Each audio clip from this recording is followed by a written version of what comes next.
In 1588, the most powerful empire on Earth launched the largest war fleet the world had ever seen, 130 ships, 30,000 men, to conquer a small, rain-soaked island. Within 10 weeks, half of it was at the bottom of the sea. But here's the strange part. England barely fired the killing blow. Most of those ships weren't sunk by English cannon at all. They were destroyed by wind, rock, and a single impossible assumption.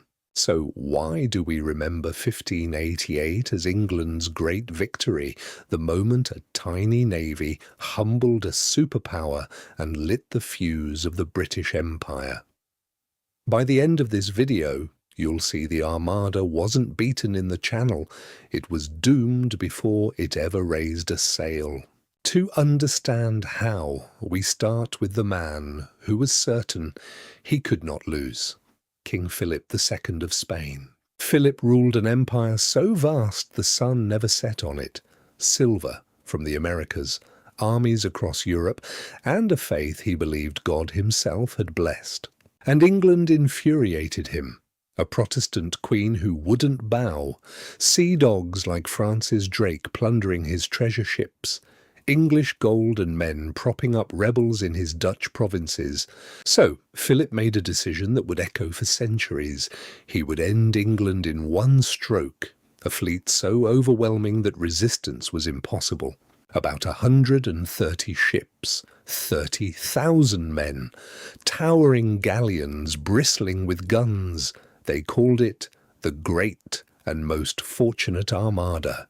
Across Europe, people spoke of it in hushed tones, a fleet that could not be beaten, the invincible Armada, and almost everyone believed it. But invincibility was a story, and the story had a crack running straight through its centre, not in the ships, in the plan. A plan that depended on two armies who could never actually meet. The plan looked simple on a map. The Armada would sail up the English Channel, not to fight, but to act as a shield. The real invasion force wasn't on the ships. It was waiting in the Netherlands, a battle-hardened army of veterans under the Duke of Parma, Spain's finest general. The Armada's job was to reach the coast of Flanders, link up with Parma's army, and escort those soldiers across the Channel to land on English soil. On parchment, it was elegant. In reality, it asked two enormous forces to meet at a precise place and time, without radios, without telegraphs, communicating only by letters carried across a war zone. And there was a deeper problem nobody wanted to say aloud. Parma's army sat in shallow coastal water, blocked by Dutch rebel ships. The giant galleons couldn't reach him. The water was too shallow, and Spain held no deep-water port where the fleet could safely wait. Think about what that means. The Armada had no harbour to anchor in, nowhere to shelter. It would have to float in open water off an enemy coast and simply hope the army appeared on time.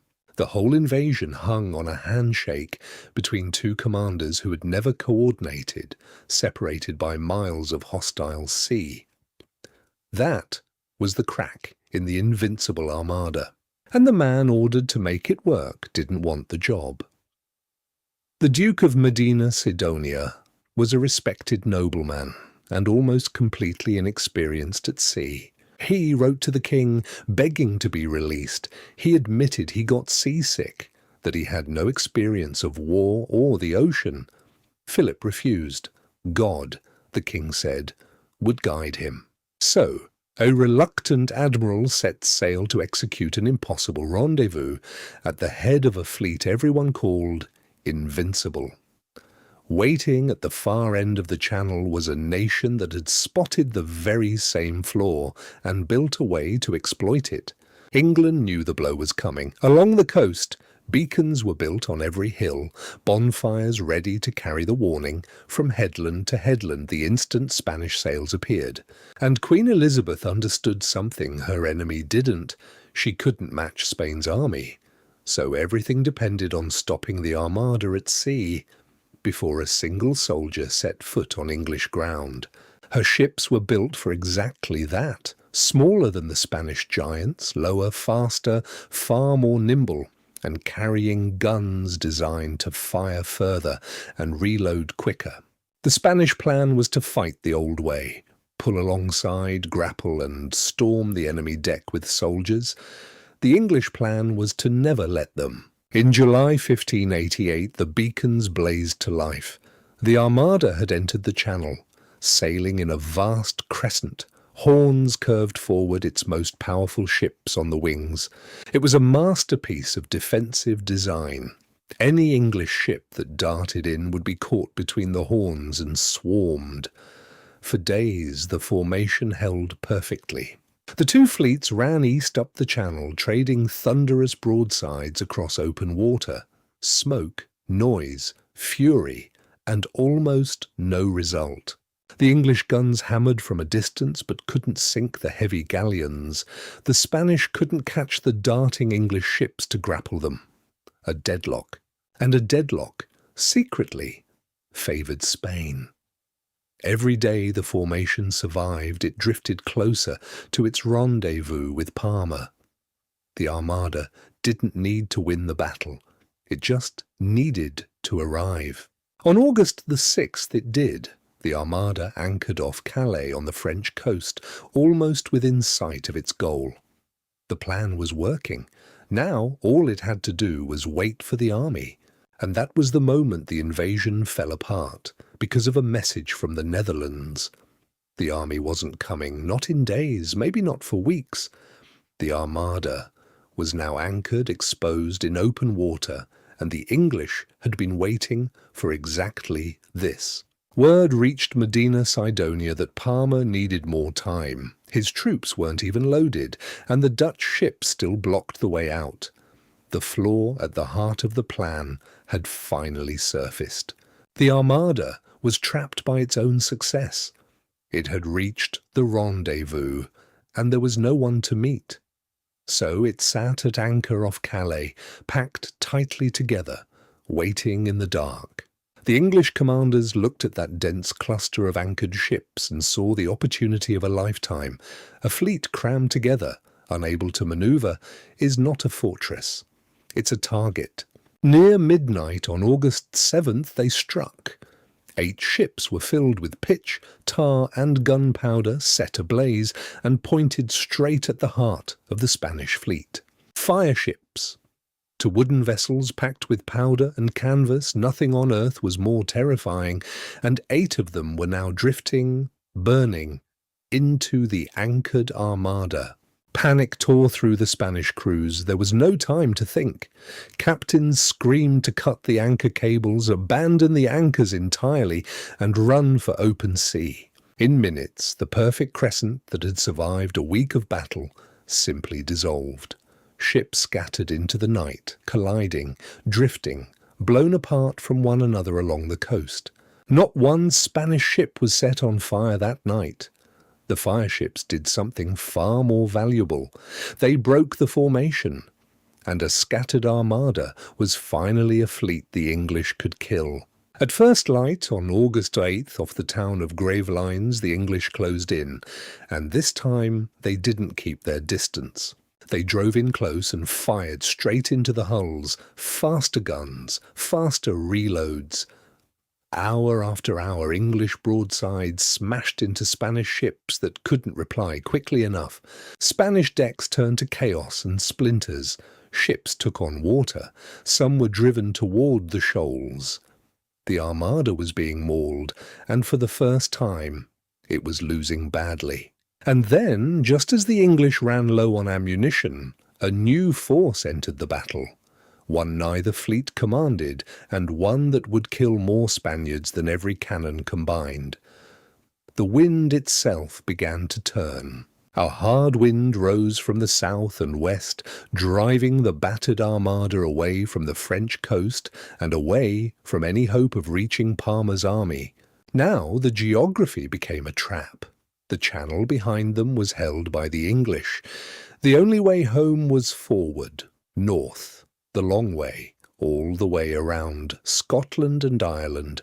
It meant sailing thousands of miles through the North Atlantic, some of the most violent waters on Earth, in ships already battered, leaking, and short of food and fresh water. Medina Sidonia gave the order anyway. There was no choice. They cut rations, threw the horses overboard to save water, and turned north into the unknown. Then the storms came. Brutal Atlantic gales caught the crippled fleet along the wild coast of Ireland and flung ship after ship onto the rocks. Galleons that had survived English cannon were smashed against the cliffs. Thousands of men drowned in the surf or were killed as they crawled ashore. Whole crews simply vanished. When the survivors finally limped back to Spain, the scale of the disaster became clear. Roughly half the Great Armada never came home. Here's the honest part, the part the legends skip. Most of those ships were lost not to English guns, but to wind and sea. The Battle of Gravelines sank surprisingly few. The Atlantic did the rest. Here's the other honest part. This did not destroy Spain. Philip's empire was far from finished. It rebuilt its fleet, struck back, and the war between Spain and England dragged on for 16 more years. So, return to the question we started with. If England barely landed the killing blow, if the storms did most of the work, and Spain survived to fight on, why do we remember 1588 as a world-changing victory?